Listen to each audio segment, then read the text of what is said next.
Ndugu zangu, kama nilivyotangulia kusema, katika ziara yangu hii mmeona nipo na Dr. Deshina, Rais wa Benki ya Maendeleo ya Afrika, ambao chini ya uongozi wake ametusaidia sana katika miradi mingi ya maendeleo.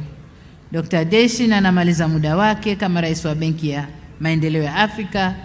Hivyo napenda niongeze shukrani zangu za dhati kwa juhudi zake za kuisaidia Tanzania.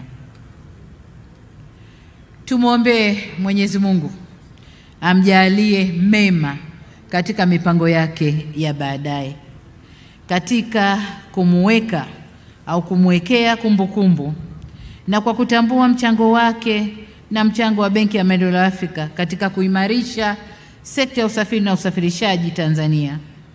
Nimeridhia pendekezo la Waziri wa Ujenzi la kuwa barabara hii ya mzunguko ya nje ya jiji la Dodoma iitwe kwa jina lake. Hivyo nami nawasilisha ombi hili kwenu, na naomba mnikubalie ili nitangaze rasmi kwamba barabara hiyo itaitwa kwa jina lake. Lakini kwanza niwaulize, mmenikubalia? Sauti haijatosha wananchi, mmenikubalia? Hivyo nitumie fursa hii kutangaza rasmi kuwa barabara hii ya mzunguko nje ya jiji la Dodoma itaitwa barabara ya Dr. Akinwumi Deshina.